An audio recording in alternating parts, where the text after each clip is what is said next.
Vak ang kalpi ka abar.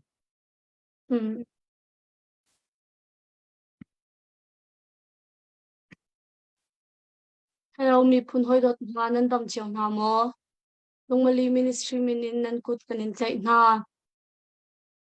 Tu jing chan tha kan pe than tu pathian min kan thang that. Pa zong dam na pe iban tu kan chan tha zong na kan pe than kho cha kan lom tu. Kan chan kan phok chok ko lai ya sham thok na ka bible cha ka lai chun pa ni sham thok na san na kan cham pek lai chan chot nak chunga kan lut chal te ko la. Bible cha ka ban dal la. Johan dal thum chang lai sari nak zai cha tia pathian ni afapa chu valai chunga hin valai bechai tu si ok a arun tha tung lo valai kham tu si ok a pai arun tha ko chu tu chu pa ni sham thok kha na kan champek nak chan sala Kha tam lai mo athiang lema kan do bik tu se ho kan pa tu jing song hin atharin na that nak la kan mu tare rilira ummi le balai sung ka nang ummi na he nabia hoi kum nak nei chan coding im hun le san chan kan ser piak chang kan yalom tu jing a hin kan the ok asimi nabia hi cha tele asining ten kan thei kan non nak me a chau hla ni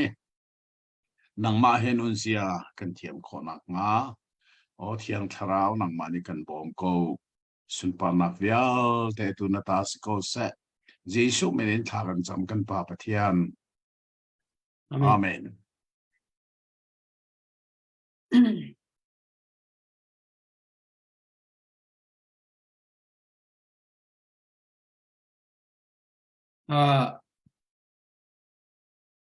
Se vai lo lai hi tompal te line khi awan thapa ton lo le mizoram lai hi mu aro je tu khara kan thiam ton ti kha jang pha kan nol na abar nalan thata chun kan pe kap ko cho nak chunga kan vel lut chal ko le ka pa na kan shoi chal ka atra kan itong boroma de se se asengai kan itong khoi kalo ngai to see you Hong tharuang e imuton he asung loi mi muton nak si tu singa tharin nang mani na kan roi kalom tu ha asia chum tu singa hin kan rak zo chiao mi thong tha zo han dal thum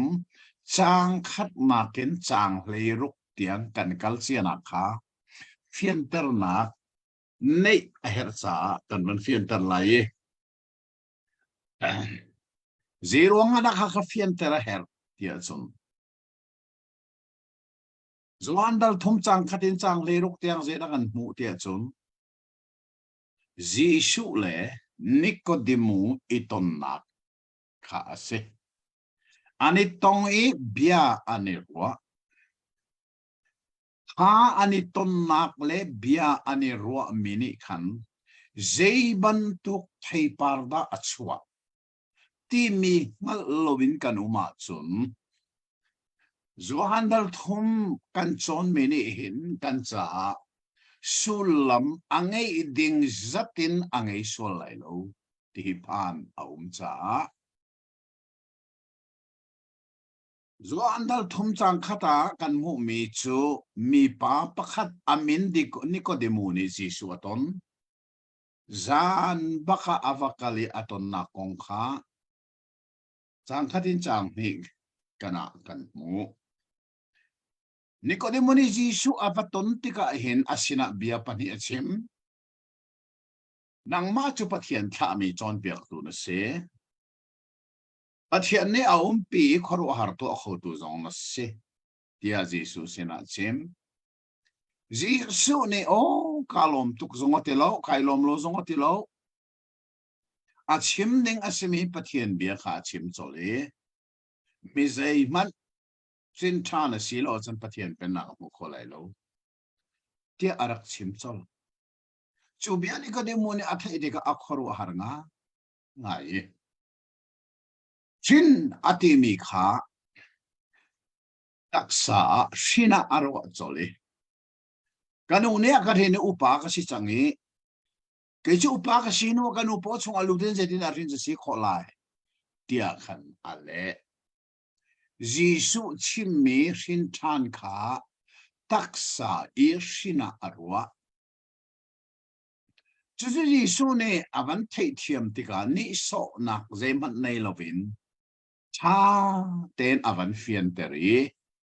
ka chimmi shin hi taksa shin aselo ti le tharawin shin sie de nanoni taksan an rin chang aza kasinain van kholi pi chu tharau ram asi cha tharawin shin na silowa chun chu kholi pia member pakhat na sikhorim lai lo vale chunga hi pathiani taksa kan umnak ram asar mi si nu ni san arhin mi pau vale chunga kwan sa chuban tokin van chung chu tharau ram asi cha tharau in hin lo a chun a ho man an lut ko lo tia ahun fiantertika Nicodemus o asika thei tia mai ati e jisone achim me hin chu taksarin selovin tharau i hin asitik athei thiam nuwa Nicodemus chen bia ahal chol chu tharau in hin nati mi chu zeitik uma da ka hin than lai how to be born again Rau ramvan chung kal kadui chuka mun kal Cawnnak chu tharawin hin asia chun asia tharawin hin mi ka si Cawnnak a jera ka tu lai deti na kom lai zida asining si ka chim lo aum to ning chu tharawin hini van chung ram phak chu ka du ve zeti na ka rin than mai how to be born again tia chang kwa behal mi kha si shu ne ale la na chang sha in chang le thum tiang kha a fuck tak mi bia in a si kan lai hol dik taka chun zo lang pan tha ti se a zo alang i pan a tha a sineng ta taka chun thing tan na kha afak da win a bia na tuk bi su ne tu si da si chang han kha kan zo tika nang chu Israel chon pek tu na si chu chu nang hal lo mo chon pek tu si bui lo chu a chong mi hi se lo chu nang hal lo zonga kan mo siat lai lo nang cha chong mi na se lo chon pek tu na se chon pek tu mana lai bible na chim ning a chun se ya chi ti ling kha se ya ngan ati merang bible an le mi lai bible theng an le na merang bible tho zo ma du you are the great teacher say teacher so asilo chon pek tu so silovin chon pek tuan an mazuda mi ni rabbi ti antimi rabbi di krem hu mi se ni na kan chimasia chon phd chon nak bakan phd mu mi na ban tokini ka de bu se chu na sibu chun mo na lo abi afak lo mai ton tai ichimmi chun afak lo si kamo kani kan je da kan chon pia ni na hin kan lai mi phun lak zonga volei chuan zo to chin than a ngal lo mi hi zar pi jinga ai pum mi pulpit maya thu mi member khe lo an si tung lo pulpit nung laya atumi pastor tele krifa upala kale nu upala min upala kan min nung zeisat ni da fintan hini ko di bubuto an hello an hello lo sel ni hini adulo min hanawi fintan adulo mi pastor na ne lai hol man mang dulo win mi so holani laki pientar nanti pientar te hino fintan adulo mi pastor mur kana chok mi biase fintan zay an relo na an ne sona biase chứ lại thằng ấy phèn tên cả mũ mình cái đó nàng cái chim lâu dù đã rồi tụ bà nè xin than à thấy thiêm lâu ấy cho đó gì số này phát tất kinh son việc tu xây ngắn xí mũi cho nàng hello mà mình ní chắc cần ní cái cần chim cần mô mi cái cần phô nè chứ bù mà ní là zoom lâu vậy thì công cái chim mà nó zoom lâu rồi van công ty nó hàng khó lại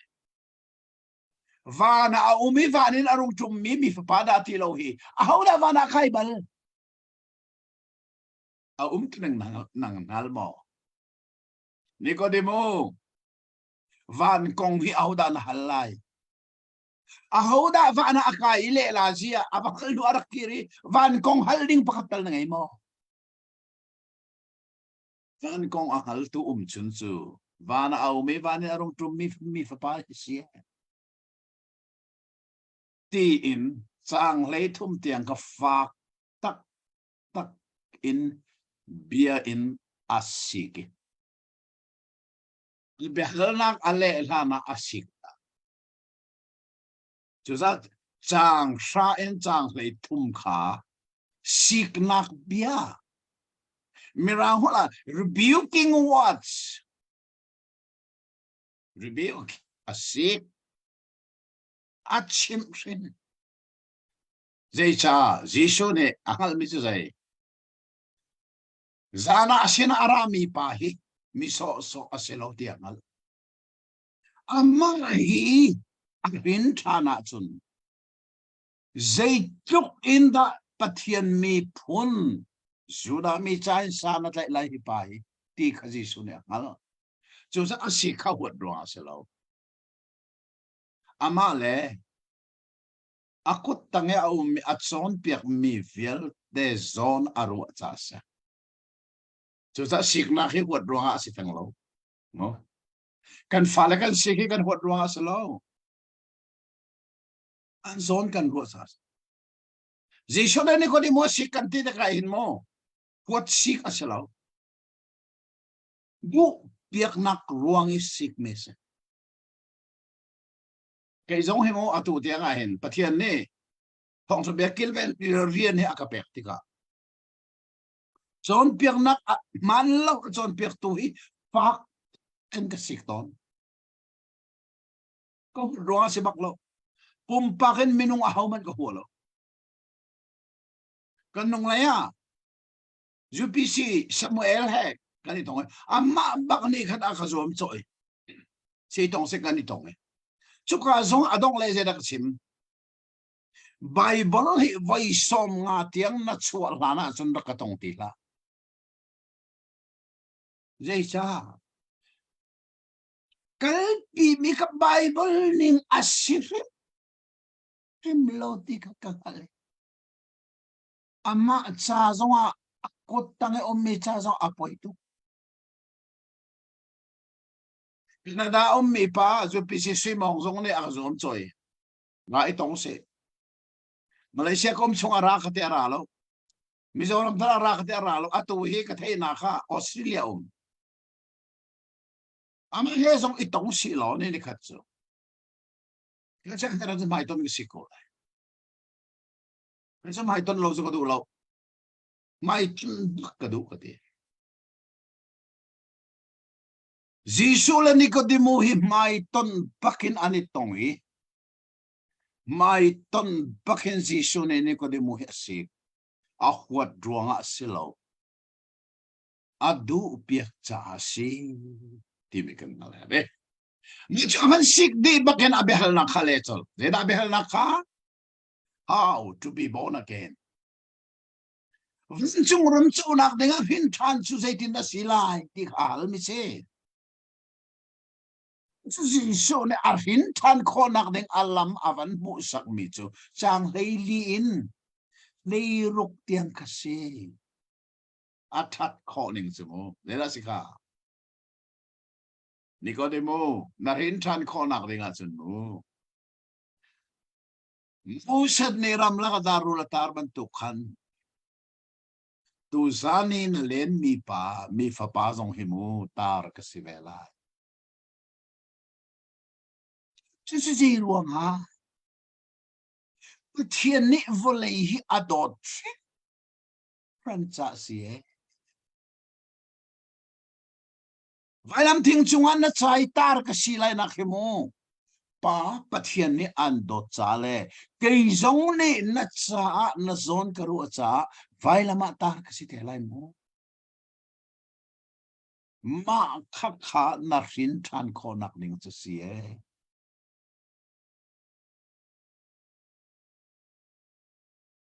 asul lamin kan chima zun zai nang chu ma thian cha ai zum mi pa na si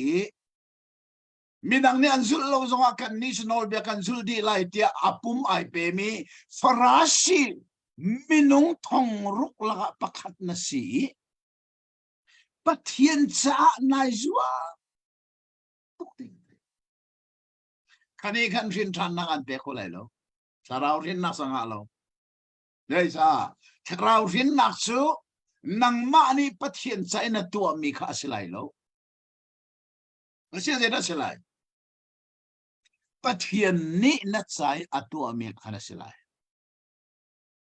nihin ni tiang alai mi nihin mo sin than kan pim lo nak achan hi zai kan ma tu sernak in kham nak mo kan tim cha se chu ko nga pe kham nak atlaun ti ko chu kham nak atlau ti tu hi mo lai khang ka kal nak vel ta ka haldi nai zeti kan uma da thau ka ti ka sual nak kan tu atikan sual nak kan tu ro ga atlau si achun atlau lo nak te sai thak nak tua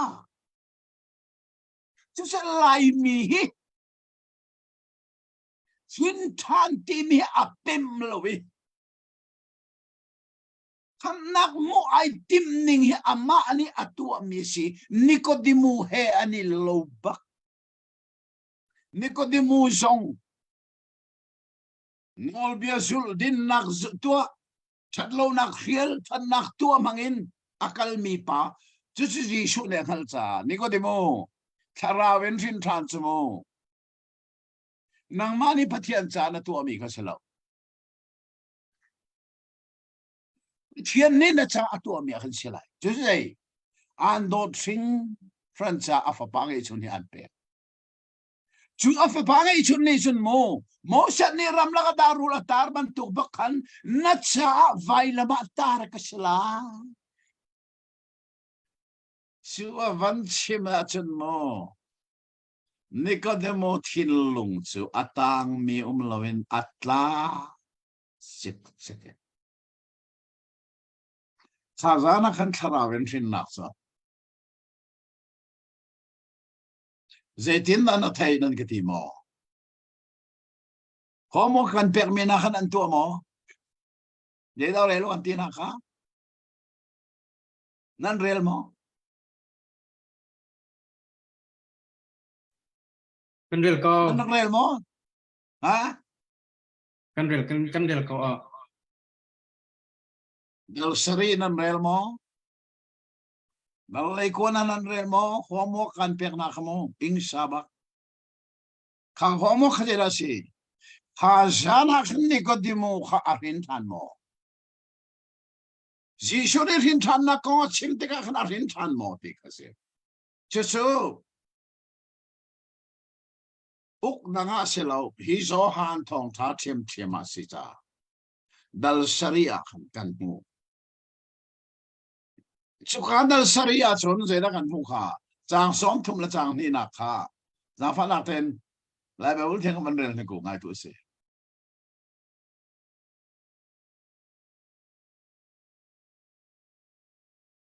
sang som thum le som thum le pani na Frasi min hani khan mizapi chu bantuk in a thi in ani chei kha an thei cha a nan ma le tlangboi upa pol ni khan jisu vatlai ok a chun biak in viang tu palik kha an thei thla na zau manu kha mo Jisu atong lo mi Nicodemo hoi farasi na le tlangboi na ni khan Jisu vatlayo tia temple palik kha an thla na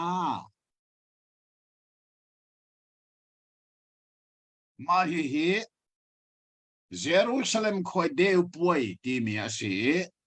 hi deu puai hi ni sari chung o mi puai se kol hol kan hane puai kan ti ke kale mi bible a puai vial te ka phiet di thou tin ka tiali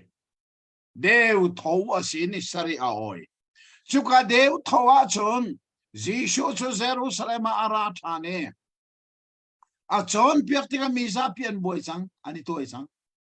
Jishu do tula do lo tu khanam abia azum tula zoom lo tu an boy chang chu an boy tika chun Nicodemo hoile farasi na le ta moina ni Jishu chu zo so ding athati lo tia temple aven tu palik pol kha Jishu tlai ding in an tha ti mi kha kan sa palik pol kha Jishu tlai ding in an vakal tatake chuti chun puai di lai ni sung loi big mia Jishu ni Misa pi thong tha achim liu baka khan an va phan be tan som thu pasari na khaban rel man za fa nak ten ni mon van rel to som thu pasari na Voi dong nak ni kha abipi bik ni ase chu ni a chun jisu chu adir I o thang pi in ati ahal mi po chu kasin a ra ulo rak dingu Wai dong nak din han Jishu ni o thang ta na awi ati hal mi pa chu ka sina ra la har ka dingu zai cha te cha thiang ne achim man tu khan azum mi pau chu an chunga ti vanung aluang la ya achim mi kha palik pol ama tlai tu ding palik pol ni sun za pilaka dirin an vangai ve chodeka palik kha zeja tan si chu kan thelonan lombika pathum rawdan selai chu chata jen Jisu chu abe chiman vangai tika kan tlai nga mo ti an malen ma sane hal cha chu tika chun zetinan a tlai lo se akan feel tu farasi la tla moi na zong ne Jisu be chim mi ngai ve ha se lo an tlai no rim lai lo ti kha an be chana se Jisu tlai lo ten tak long an kir chan chang som ni le panga na khaban rel man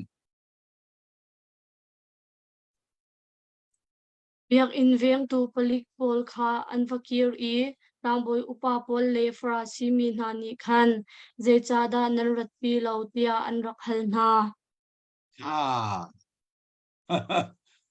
Jisu thaya an vakale Jisu zon an va mu ko ve tai lo bakin atha tu na sinan kire atha tu na ni zen nakti zero na len tai lo zero na len malon nan rakinan mulo mo Malay pone zen ti lai mu kan mu ko zen ti ne lo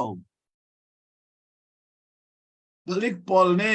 tlang moi pol sinidian simmi kha van rel man chang som ni le sang ruk na kha hi pa bantuk hin ahau man ni bia an chimbal lo tia an le na zo man kali pe abia kan ngai kan khoro akan hartere klay o asirhum simlo di kan asul lam ka simlay mo asining la asul lam tatak mo kan vakalit ama zong kan mu kowe tlay zong kan tim ko nain kan tlay na abia kan van ngai i ama tu ni akan tlay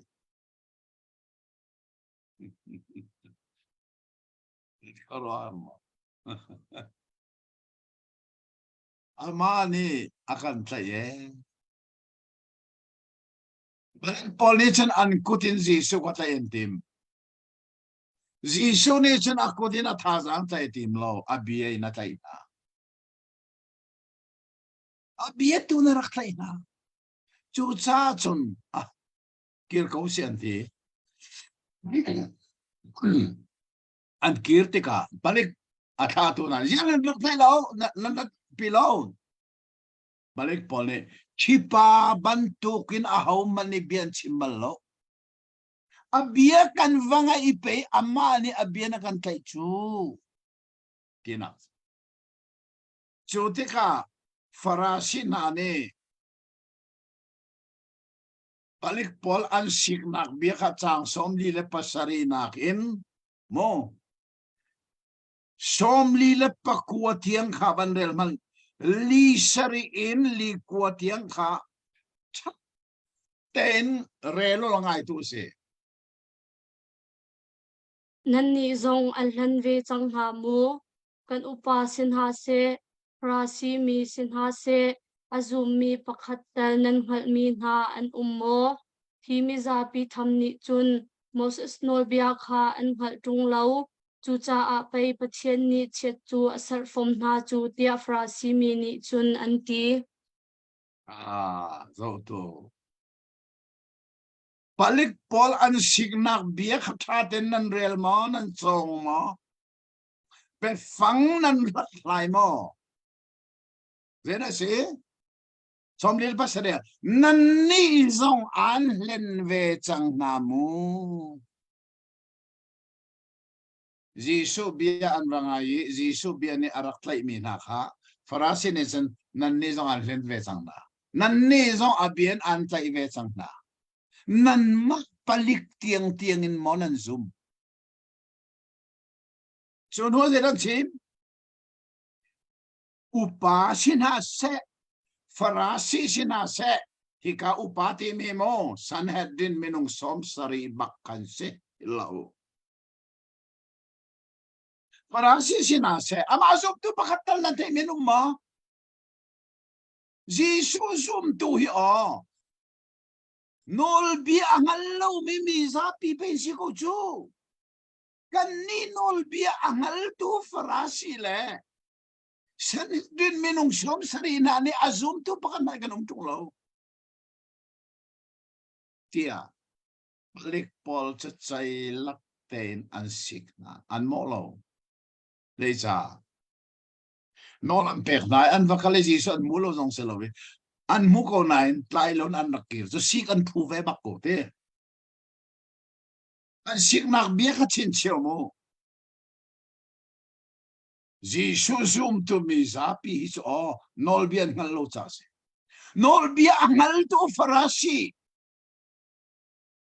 san din menong som sari lakap azum to pakatalan mo Shimi zapi sa nol biya ngalo chase pati ni chersa macho tia ansike chu adi baka chun an biya an vanilim baka chun chang som nga na kha hawni na biya chim vanel ni ko jang fa nak ten chang som nga le pakhatiang chun an lak I a ve mi pakhat Nicodemu ni khan kan phungning a chun a hauman abia kan thei hlan le to mi kan hu hlan a chun sual kan pho kho na lo tia ati Nicodemu chu voi khat Jisu aveliang tu kha se zo to Nicodemu hoi le ni Farasi sorry balik an sikliawi an chimmi be fanglaka kan upana laka pakatal farasi mi nalaka pakatal Jesus tom nan thejap malmo antiliawa an bi adong baka Nicodemus arak dirve kay ma kaum din minong som sarila ka pakat kasi farasi minong tongrok la ka pakat kasi kay ma kaum kay mani kasum zaytin na hipahi aral atat sangan halmo Bible ni dati Chupa chu zana Jisu avatong tupa kasi. Dal tuma Jisu avatonakan mo. Tun suso asilaw. Kazana kan karaw ikin tanaksu amub. Vanchung member arak sibak. Tika. Za in hika te at lang afyang. Jisu atong velo mi a farasi hoyle asan din hoy nani Jisu jutli antim liawa ani chu Jisu arak ton chang cha tle isong adu tilaw at chimmi kazay kan nolbi ani a chimmi kan thailan le atua mi kan mulana chun sul kan phoko na mo a tunen nan hal mo kay chu kavalengi a chimmi bia ka thai atua mi kha kamit ni amu nan ni janan leng velo abianan thai velo atua mi janan bulo aralin bianan chai kay chu ka ton abia ka thai atua mi kamu Jisu atan chan Nicodemus thin lunghinan mumo ne ena hinkan rama Shuai tu laka Bible PhD tiang achong min halaka hin Nicodemus bantu ki pakatalan ummo lai mi laka hin ngal thai Jisu atam ngamihan ummo sila biang ay tu laka te Jisu inatong mo natan mo asilo tarawin sin tanak na mo tarawin sin tanak mo mismo tian ngamsang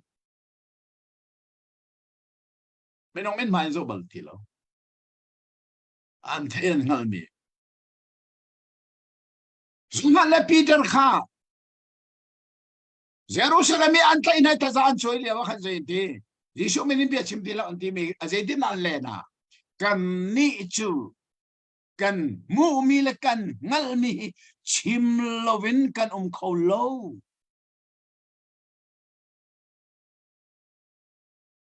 Nicodemus hisay tlawin na aralarak chatsangi Jisu otan nantin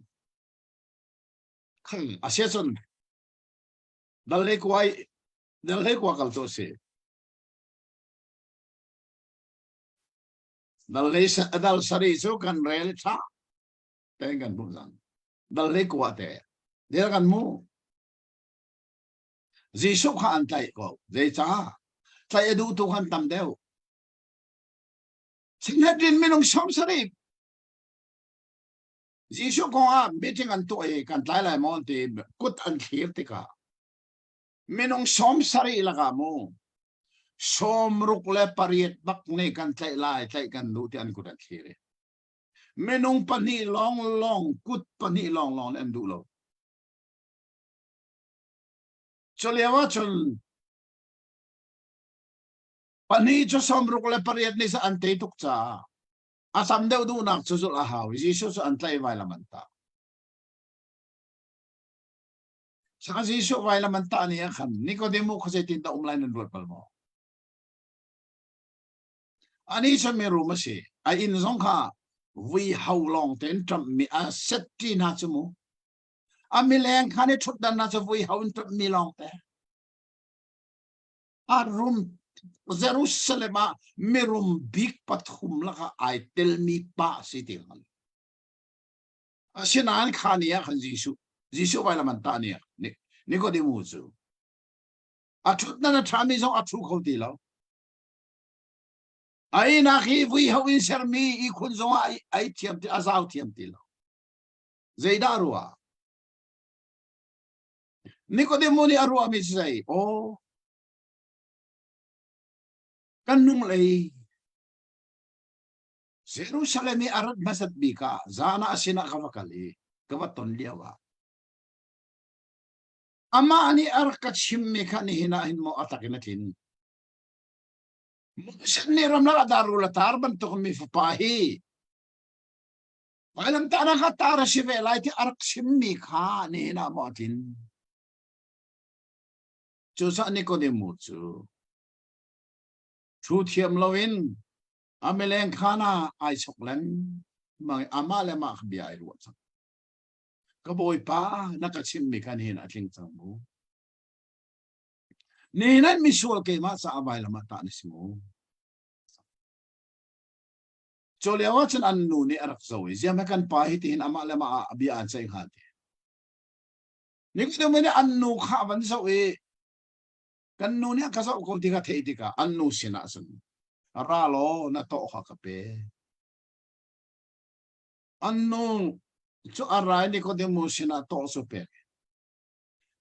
an in khan kum khan avai khat manan on sa silo mi an rum na gen an ro song big an chok an chiana khan cho a oni a chungi thing kuang pakhat kha to dan on thane chuka thing kuang chunga an chia me chu Nikodemo ni a choi an nu khara ka bom lo ti an bom an panin an zone an varanda le leng le an kalpi an varanda chan rang leng rak cha chulewa mi room na ni sipe siel rang leng ni hinya mi room mi na ni chan mo toka sipe siel ani chok bentukin lan leo chana mi room ni chan sipe siel rang leng an chok chu rang leng chunga chan an thilpi chan khini Achunga Nikodemo chu akai among tu kha mong changati among churang leng chu khole ati Jisu vai la man ta nak le khna thi Calvary tlang le pan Nikodemo zeda tu an themo kha kan lo fen nak benga dal le ko rak re lu ka tin an re la sun an ha ko la ya re lo mina nam suala ban zo ta tu sin mo chang som thum pariat na kha jang fa nak ten man rel ne dal le ko chang som thum pariat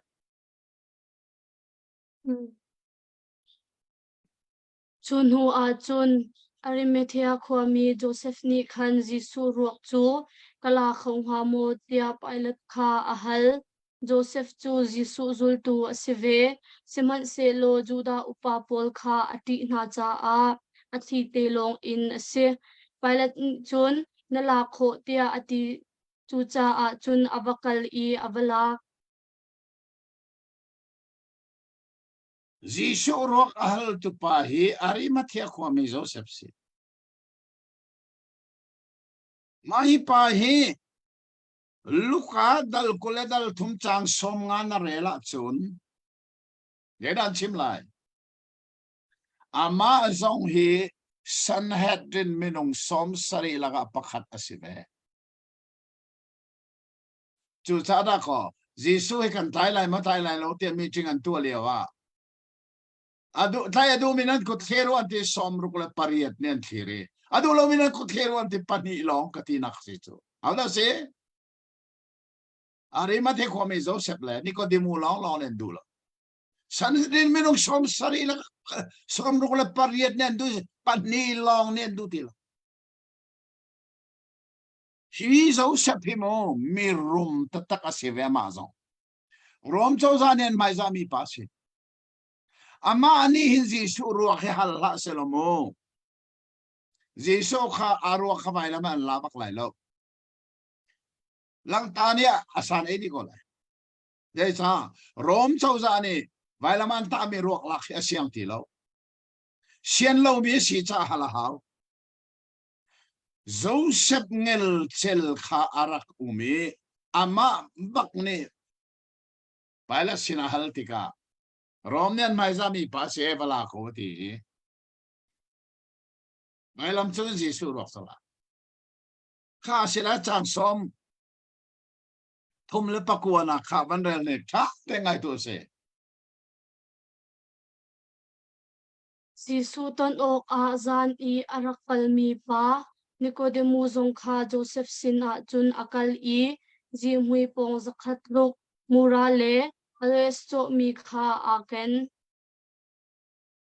wa to mo zana Jesu avatong mi pa Nicodemo ni khan Joseph he anrak ituai I Jesu ruak chu vailam chungin an thume Nicodemo ni zeida ai kenati narel me khan zeida ai kenati ban zo than lo ban del than nek se zeida ai ken Jesu ruak lak digi akala khan zeida ai ken zakhat luk ji hui pong zakhat luk ikut longin akal lo tak longin kalvari tanga Jesu ruak lak akal lo zeida ai ken ma khai ken mi khamo atuan bia nai thei a hau Israel mina Egypt sala kumzali an tan liawa khan mo sal an sibuin fim na khat ani mu mi chu khalio chana Egypt mi long long ne an dot mi an fanu an fapa an va an nupi an nu an pa at himina an ruak hu kho lovin ser kha Egypt mi long long ne an rak thiam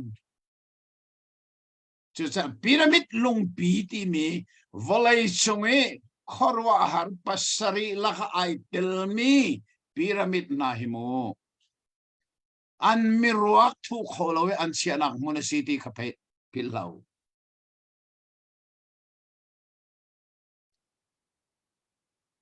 chu Egypt ikum zali salantana khan Israel mene mirwak thu khawlawi sarning kha antiam asena in amman atam toke sona kha khandak to lo chumo si ai antu an boy mi atam tok khling thane mirum long long ni kha khan to kho Nicodemo chu Jerusalem khoi mirum pathum laka aitel mi si cha arum nakin arak chok mi chu kathi tika karuak thu kholowi andak sernak dinga tia kha sila ai kha arak chok chang ma habak kha ama cha ai chia mi kha achwa zawi kalvari tanga akal pi ama aruak thu dinga ai chia mi kha acha a anunna ape tu pa Jesu ruak thu naka aman sang nan fiang mo shin than hi zeida sinan fiang mo hazana Jesu arak tona khan zaitin na shin than chu asila arak hal ni Jesu ne ale mi Mosek ni rarula tar bang mi fapahitar si velai arak ti mile Bible vial telaka athakun ko ti an thim mi zo handal thum chang le ro Kathiane volei ador si pran cha angai chun afapa ti ka pe chu afapa ni chun palung put ngayin misual azang fa tuk cha vai lama anun nak di la ka pe ha kong Jisu ne Nikodemo arak chima khan mu aso so in a chim lo bia in adong lo ha bia ni khan Nikodemo nun nak cha adi lakan aslan di anun nak chu arak hendi changi churwa hoilen ni Jisu tla in naktim liawe palik an tha zonga palik an sik liaw zonga kay makaum balikan sikna kan jebiran sim upala ka pakatal farasi la ka pakatal Jesus zoom to na temen umma antiliawa Nikodemo ni zeti kay makaum dahil lokan na arana tatsa salong Jesus may naman taniya jehed akal arosong bika at suway kalvarit lang ha ama ruak to dinga achia mechu atsai anun na ape mi pa cha wi mi anelo ape ne na Facebook a abuai ngai mi su sai chewra chew khat ke zong an ka hali falam ho zong en si ministry a ka sim ai zong ai hin chip na sanum translate lo chim neng la ko do mai te thian ne zeizat na misol cha pe a ngai chun afapa ngai chun sul lam zai atang mi om lo a ngai mi di la cheu ra a cheu ra a ngai mi di la vai lam tu na te Jisu ne anun na kha achan cheu mo pe sila anun na di la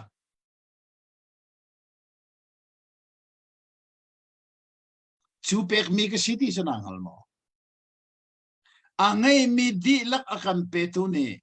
apek mi minung sinachon zeda hal cheu ra cheu khat te lo ma se pek dinga city lo ai ti rong rang na achim men palen chu ning zakin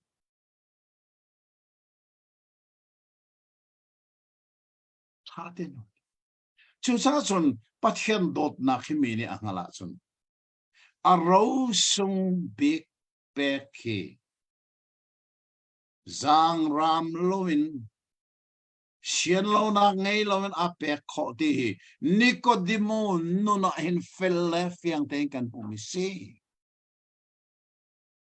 arum na kin airak choki ka thi ti ka karuak anak pute lai ti achia mi kha acha nun nak apetu Jisu fiang ten arak ngal chang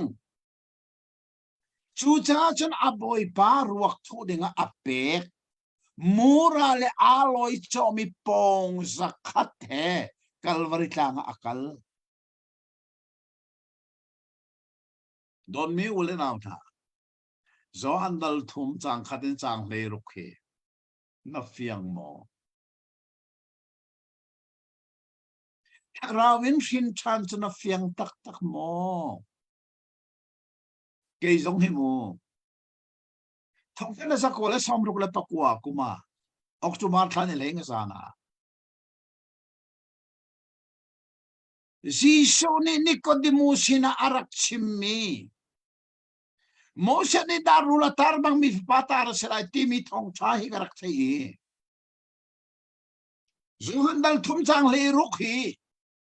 kana thai an man rel tika chun mo khruwa harsin Hello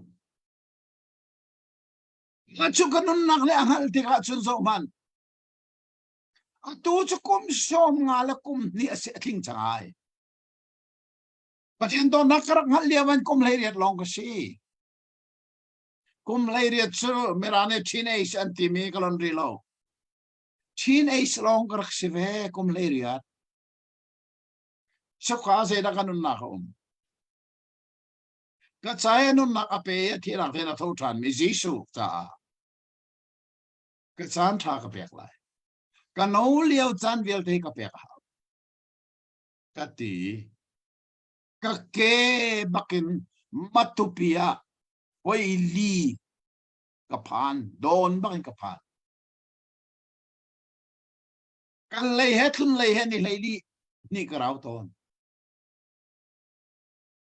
ka chan sung loi velte ka no liao chan tha velte hi acha pek ka du de ro nga jisu zong kha atar noa ka cha anun na ka pelo kum som thum asia achan siling te ka cha anun na ka pe cho cha ka chan siling he acha ka pek ve to chuan ka moi ke chu ko pa cham he asinan mo ka opat nu zonga acha ka chan ka pek lai chan sung loi bi ka acha ka pek ri lai ze cha ama zong ni anun nak di lak pe vai lama ka pek chu chulung put chu ka ne ha o kha sile tu jing chu tuan te zong alim ko simo pai lo zohan thong tha zon ha na him Nikodemu chu vai thum bak amin alange alang ning chu hitina si rangai mu tlang kom tu si dal thuma jisu tong dingin a in pakin apoke jisu avaton thong tha zo handal thuma Nikodemu ni jisu avaton jisu na tong ve mo vai tal na nun nami jisu tong mo Nikodemu chu pumen si ni hina pumen jisu kan tong kholo nain ni hina hin tharawin ton kho siri na ton kho bak ton na duwa chu na ton kho ke zong karak ton chu te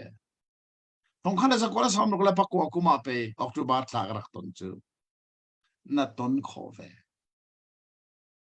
panina thong tha so han dal saria zera kan mu Nikodemu ni jisu atan Nikodemu hoi le farasi da nani sin jisu chu an tong ve lo vi an tan ve lo vi thai dinga panik polan thai batayon de thai lo nan rakhir janan thai lo ki pa ban to na hamani bian simbal asulam chu ama ani abiana kan thai nan ni zo an len ve sang na mu hau tu la ka si se farasi la ka si se jisu zum tu bakatal nan thai di umma anti liwa Nikodemu ni zeti ke ma ko here I am tiga ke ma ko jisu atana aral that ning kanan jisu kai tha adu tu a hoi le mai baka ke ma ko farasi ke se Sanhedrin minung sam sa ilakpat ke se Bible chun pek to sia chi jong ke se lei chu a mo mi pam mi rum jong ke se asenan jisu ka zum ke ma kaum an mak jisu atan thong tha so handal sharia Nikodemu ni jisu atan thong tha so handal le kwa se da kan mu than ka Nikodemu ni jisu aren jisu rian atuan sang a râu sung big he Giêsu riêng atuan chang phiang mo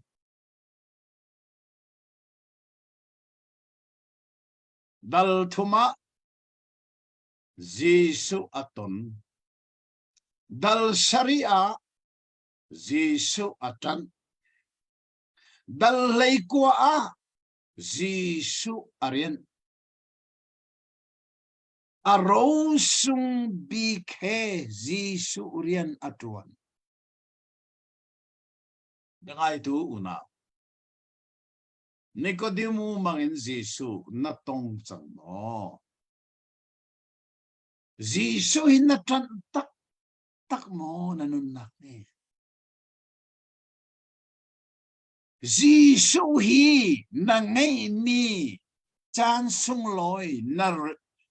na ngay mi chova rum na khe arian na tuan ve chang mo Chú bé nạp choกันtan ta mo chú thong tha gió han chung ấy Nicodemo gongกันmo mi se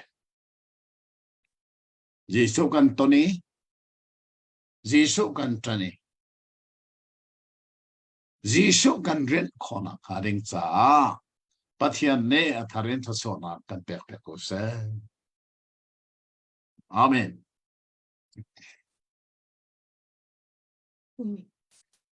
pa kan nilom to tu jing chon na gai ten kho mi vel te jong nan chunga kan nilom to tu ka pa nang mani dok na ka thar kan champiak lo chun kan chan kan di tar chot te ko la Oh, si Semo, thaka chamhlana, thai jing chunan ma le na ni man lo chan si kan din la ye. Kipa itong than usimo. Hong tha zo handal thum chang lei sari khan rak re lu lo. Khaga khan kan zo than pe lai, thaka chamlai. O thiang mi kapa kan ni long tu. Kan cha na tha. Thong tha zo handal thum chunga